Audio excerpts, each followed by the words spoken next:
ರವರಿಗೆ. ಶ್ರೀ ಪ್ರಣಬ್ ಮೊಹಂತಿ, ಮುಖ್ಯಸ್ಥರು, ವಿಶೇಷ ತನಿಖಾ ದಳ, ಬೆಳ್ತಂಗಡಿ, ದಕ್ಷಿಣ ಕನ್ನಡ ಜಿಲ್ಲೆ. ವಿಷಯ: 2012 ಅಕ್ಟೋಬರ್ 9ರಂದು ಧರ್ಮಸ್ಥಳದಲ್ಲಿ ನನ್ನ ಮಗಳು ಕುಮಾರಿ ಸೌಜನ್ಯಳ ಭೀಕರ ಹಿಂಸೆ ಮತ್ತು ಬರ್ಬರ ಅತ್ಯಾಚಾರಕ್ಕೊಳಗಾಗಿ ಕೊನೆ ಉಸಿರೆಳೆದಳು. ಎಸ್ಐಟಿಯು ತನಿಖೆ ಒಳಪಡಿಸಿರುವ ಚಿನ್ನಯ್ಯನಿಗೆ ಸೌಜನ್ಯಳ ಮೇಲೆ ನಡೆದ ಅಪರಾಧಗಳ ಬಗ್ಗೆ ತಿಳಿದಿರುವ ಕುರಿತು. ಮಾನ್ಯರೇ, ದಿನಾಂಕ 9 ಅಕ್ಟೋಬರ್ 2012ರಂದು ಧರ್ಮಸ್ಥಳದಲ್ಲಿ ನನ್ನ ಮಗಳು ಕುಮಾರಿ ಸೌಜನ್ಯ 17 ವರ್ಷ ಭೀಕರ ಹಿಂಸೆ ಹಾಗೂ ಮೃಗೀಯವಾಗಿ ಅತ್ಯಾಚಾರಕ್ಕೆ ತುತ್ತಾಗಿ ಕೊಲೆಯಾದಳು. 2025ರಲ್ಲೂ ಪೊಲೀಸರು ನಿಜವಾದ ಅಪರಾಧಿಗಳನ್ನು ಗುರುತಿಸಿರುವುದಿಲ್ಲ. ಸದ್ಯಕ್ಕೆ ಎಸ್ಐಟಿಯು ಚಿನ್ನಯ್ಯ ಎಂಬ ವ್ಯಕ್ತಿಯನ್ನು ವಶಕ್ಕೆ ಪಡೆದು ತನಿಖೆ ನಡೆಸುತ್ತಿದೆ. ಹಲವಾರು ದಿನಗಳಿಂದ ಚಿನ್ನಯ್ಯನ ವಿಚಾರಣೆ ನಡೆಸುತ್ತಿರುವ ಎಸ್ಐಟಿಗೆ ಆತನ ಬಗ್ಗೆ ಮಾಹಿತಿಯನ್ನು ಈಗಾಗಲೇ ಪಡೆದಿರಬಹುದು. ಈ ಚಿನ್ನಯ್ಯ ಎಂಬ ವ್ಯಕ್ತಿಯು ಮೃತದೇಹಗಳನ್ನು ವಿಲೇವಾರಿ ಮಾಡುತ್ತಿದ್ದ ವಿಷಯವನ್ನು ಧರ್ಮಸ್ಥಳದ ಹಲವಾರು ಜನರಿಗೆ ತಿಳಿದಿತ್ತು. ನನ್ನ ತಂದೆ ಮತ್ತು ಸಹೋದರನಿಗೂ ಈತನ ಕಸುಬಿನ ಬಗ್ಗೆ ಅರಿವಿತ್ತು. ನಾವು ಇತ್ತೀಚೆಗೆ ಪಡೆದುಕೊಂಡ ಮಾಹಿತಿಯಂತೆ ಈ ಚಿನ್ನಯ್ಯನಿಗೆ ಸೌಜನ್ಯಳ ಮೇಲೆ ನಡೆದ ಅಪರಾಧಗಳ ಬಗ್ಗೆ ಜ್ಞಾನವಿದ್ದರೂ ಆ ವಿಷಯವನ್ನು ತನ್ನ ಲಿಖಿತ ದೂರಿನಲ್ಲಿ ಆತ ಎಲ್ಲಿಯೂ ಹೇಳಿರುವುದಿಲ್ಲ.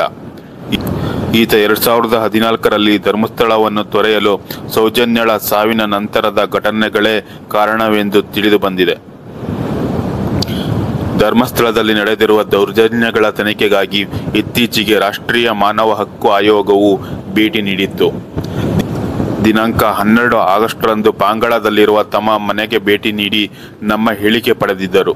ದಿನಾಂಕ 13 ಆಗಸ್ಟ್ರಂದು ಉಜಿರೆಯಲ್ಲಿ ಸಂತ್ರಸ್ತರ ಮುಂದುವರಿದ ವಿಚಾರಣೆಗೆ ಬರುವಂತೆ ನಮಗೆ ನಿರ್ದೇಶಿಸಿದರು.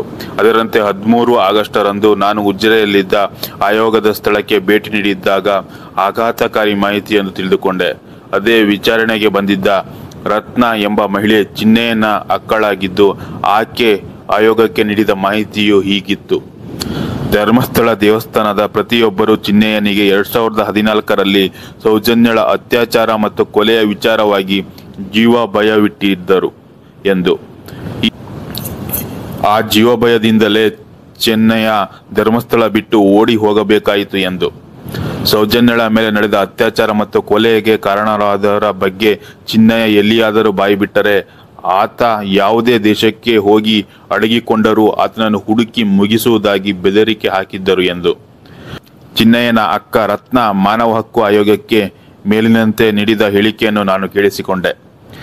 ಮುಂದುವರಿದು ನಿನ್ನೆ 24 ಆಗಸ್ಟ್ರಂದು ಡಿಟಾಕ್ಸ್ ಎಂಬ ಮಾಧ್ಯಮವು ಚಿನ್ನಯ್ಯನೊಂದಿಗೆ ಇತ್ತೀಚೆಗೆ ನಡೆಸಿದ ಸಂದರ್ಶನ ಪ್ರಸಾರ ಮಾಡಿದ್ದಾರೆ. ಅದರಲ್ಲಿ ಚಿನ್ನಯ್ಯ ಹೇಳಿರುವುದು ಇಷ್ಟು: ರವಿ ಪೂಜಾರಿ ಎನ್ನುವ ವ್ಯಕ್ತಿಯು ಸೌಜನ್ಯಳ ಅತ್ಯಾಚಾರ ಮತ್ತು ಕೊಲೆ ಕಾರಣರಾದವರ ಹೆಸರುಗಳನ್ನು ಈತನಿಗೆ ಹೇಳಿದ್ದನು. ಆ ಅಪರಾಧಿಗಳು ರವಿ ಪೂಜಾರಿಗೆ ಹಣವನ್ನು ಕೊಟ್ಟು ನಂತರ ಅವನನ್ನು ಕಚೇರಿಯೊಂದರಲ್ಲಿ ಕೊಂದು ಬಿಟ್ಟರು ಎಂದು. ಸೌಜನ್ಯಳ ಮೇಲೆ ನಡೆದ ದುಷ್ಕೃತ್ಯಕ್ಕೆ ಕಾರಣರಾದವರ ಬಗ್ಗೆ ಯಾರಿಗಾದರೂ ಹೇಳಿ ಬಿಡುವೆನೆಂದು ಸಾಕ್ಷಿ ರವಿ ಪೂಜಾರಿಯನ್ನು ಕೊಲೆ ಮಾಡಲಾಗಿದೆ ಎಂದು ಚಿನ್ನಯ್ಯ ನಿನ್ನೆಯ ಡಿಟಾಕ್ಸ್ ಸಂದರ್ಶನದಲ್ಲಿ ವಿವರಿಸಿದ್ದಾನೆ. ಚಿನ್ನಯ್ಯನ ಅಕ್ಕ ರತ್ನ ಮಾನವ ಹಕ್ಕು ಆಯೋಗಕ್ಕೆ ನೀಡಿದ ದೂರಿನಂತೆಯೇ ಆತ ಧರ್ಮಸ್ಥಳವನ್ನು ಬಿಡಬೇಕಾದ ಅನಿವಾರ್ಯತೆಯೂ ಸಂದರ್ಶನದಲ್ಲಿ ಹೇಳಿದ್ದಾನೆ. ಚಿನ್ನಯ್ಯ ತನ್ನ ಸಂದರ್ಶನದಲ್ಲಿ ಹೇಳಿರುವ ಇನ್ನೊಂದು ಅಂಶವೆಂದರೆ, ಸೌಜನ್ಯಳ ಮೃತದೇಹ ಸಿಕ್ಕ ಸ್ಥಳ ಮಣ್ಣಸಂಕದಲ್ಲಿ ಆತನೇ ಹಲವಾರು ಹೆಣ್ಣುಗಳನ್ನು ಹೂತು ಹಾಕಿರುವುದಾಗಿ, ಅಲ್ಲಿಗೆ ಸೌಜನ್ಯಳ ಮೃತದೇಹವನ್ನು ಹೂತು ಹಾಕುವ ಸಂಚು ನಡೆದಿರುವ ಸಾಧ್ಯತೆಯೂ ಆತನ ಹೇಳಿಕೆ ಸೂಚಿಸುತ್ತದೆ. ಮೇಲಿನ ವಿಷಯಗಳನ್ನು ಚಿನ್ನಯ್ಯ ನಾರ್ಕೋ ಪರೀಕ್ಷೆಗೆ ಒಳಪಡಿಸಿ ದೃಢಪಡಿಸುವಂತೆ ನಿಮ್ಮನ್ನು ಬೇಡುತ್ತೇನೆ. ಚಿನ್ನಯ್ಯನಿಗೆ ಈ ದೂರನ್ನು ದಾಖಲಿಸುವುದಾಗಿ 20 ಆಗಸ್ಟರ ಬೆಳಿಗ್ಗೆ ತಿಳಿದಿರುತ್ತದೆ.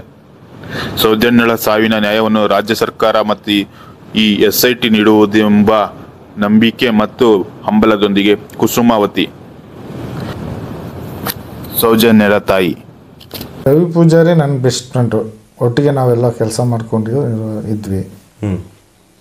ಟೋಟಲಿ ಸೌಜನ್ಯ ಕೇಸಲ್ಲಿ ಅವನಿಗೆ ಎಲ್ಲ ಡೀಟೇಲು ಗೊತ್ತಿದೆ. ಅವ್ನಿಗೆ ಏನು ನಡೆದಿದೆ, ಏನಾಯಿತು, ಹೇಗೆ ಎಲ್ಲ ಪ್ರತಿಯೊಂದು A to Z ಅವನಿಗೆ ಗೊತ್ತಿದೆ, ಪಕ್ಕಾ ಗೊತ್ತಿದೆ. ನಿಮ್ಮ ಮುಂದೆ ಹೇಳಿದ್ನಾ? ಹೇಳ್ಕೊಳ್ತಾ ಇದ್ದ. ಹಾಗೆ ಜಾಸ್ತಿ ನಾನು ಅದನ್ನು ಅಬ್ಸರ್ವ್ ಮಾಡ್ಕೊಳ್ಳೋಕೆ ಹೋಗಲಿಲ್ಲ. ಅವನು ಹೇಳ್ತಾ ಇದ್ದ. ಬಟ್ ಮರುದಿವಸ ನಾವು ಸಾಯುವಾಗಲೇ ನಮಗೆ ಕನ್ಫರ್ಮ್ ಆಯಿತು, ಇವನು ಈ ಥರ ಕೊಂದಾಕಿದ್ರಲ್ಲ ಅಂತ ಭಯ ಬಂತು. ಯಾಕಂದರೆ ಅವನು ಸತ್ತೋದ್ನಲ್ಲ ಆಫೀಸ್ ಒಳಗೆ, ಅವ್ರ ಮನೇಲಿ ಸತ್ತರೆ ಬೇರೆ, ಇಲ್ಲ ಊರೊಳಗೆ ಸತ್ತರೆ ಬೇರೆ, ಆಫೀಸು ಒಳಗೇನೆ ಸಾಯಿಸ್ಬಿಟ್ರು. ಇಲ್ಲಿ ಕರೆಸಿ 25,000 ದುಡ್ಡು ಕೊಟ್ಟಿದ್ರಂತೆ, ಸಣ್ಣ ದನಿಗಳು ಕೊಟ್ಟದ್ದು ಅಂತೇಳಿ ಅವನೇ ಹೇಳ್ದ. 25,000 ಅಮೌಂಟ್ ಕೊಟ್ಟಿದ್ದಾರೆ. ಆನೆ ಮಾವುತ ಅದೇ ಸೌಜನ್ಯನ ಕೊಲೆ ಆಗಿದೆ, ಕೊಲೆ ಮಾಡಿದ್ದಾರೆ, ಕೊಲೆ ಮಾಡಿ ಬಿಸಾಡಿದ್ದಾರೆ ತಂದು. ಹೌದು, ಅಲ್ಲ ಕೊಲೆ ಮಾಡಿದ್ದಾರೆ ಅಂತ ಗೊತ್ತು, ಎಲ್ಲರಿಗೂ ಗೊತ್ತು ಕೊಲೆ ಅತ್ಯಾಚಾರ ಆಗಿದೆ ಅಂತ. ಯಾರು ಮಾಡಿದ್ದಾರೆ ಅನ್ನೋದ್ರ ಬಗ್ಗೆ ಏನಾದ್ರು ನಿಮಗೆ ಗೊತ್ತಾ ಮಾಹಿತಿ? ಎಲ್ಲ ದೊಡ್ಡವರೇ ಮಾಡಿರೋದು. ಓಕೆ, ಆನೆ ಮಾವುತ ಸೌಜನ್ಯ ಪ್ರಕರಣಗಳನ್ನ ಖುದ್ದಾಗಿ ನಾನು ನೋಡಿದ್ದೇನೆ. ರವಿ ಪೂಜಾರಿ ಅಂತ ಇದ್ದ, ಅವರು ರೇಪ್ ಮಾಡುವಾಗ ಅವನು ನೋಡಿದ್ದಾನೆ. ಅವನನ್ನು ಕೊಲೆ ಮಾಡಿಬಿಟ್ರು. ಕೊಲೆ ಸಾಯುವ ಮುಂಚೆ ನಮ್ಮ ಹತ್ರ ಹೇಳಿದ್ದಾನೆ. ರವಿ ಪೂಜಾರಿ ನಿಮ್ಮ ಹತ್ರ ಏನ್ ಹೇಳಿದ್ದ? ರವಿ ಪೂಜಾರಿ ಸೌಜನ್ಯ ಕೇಸ್ನಲ್ಲಿ ಒಬ್ಬ ವಿಟ್ನೆಸ್ ಕೂಡ. ಹೌದು, ಅವನು ಚಿಕ್ಕದನಿಗಳು ರೇಪ್ ಮಾಡಿ ಅವ್ರ ಮಗ ಅವರೆಲ್ಲ ರೇಪ್ ಮಾಡಿ ಹಾಕಿದ್ದಾರೆ, ನಿನ್ಗೆ ವಿಷಯ ಗೊತ್ತಿಲ್ಲ ಮಾರೆ ಅಂತ ಹೇಳಿ ಅವ್ನು ಹೇಳ್ಬಿಟ್ಟು ಸತ್ತೋದ. ಆತರ ಹೇಳ್ತಾ ಇದ್ದ, ಅದು ಅವ್ರ ಕಿವಿಗ್ ಬಿತ್ತು. ಅದಕ್ಕೆ ಅವನಿಗೆ ಕರೆದು 20,000 ದುಡ್ಡೆಲ್ಲ ಕೊಟ್ರಂತೆ. ದುಡ್ಡೆಲ್ಲ ತಗೊಂಡು ಅವನು ಸ್ವಲ್ಪ ಎಣ್ಣೆ ಆಗ್ತಾ ಇದ್ದ ಹುಡುಗ. ಹಾಗೆ ಇರ್ಬೇಕಾದ್ರೆ ಅವನನ್ನು ಆಫೀಸಲ್ಲೇ ಕೊಂದ್ಬಿಟ್ರು.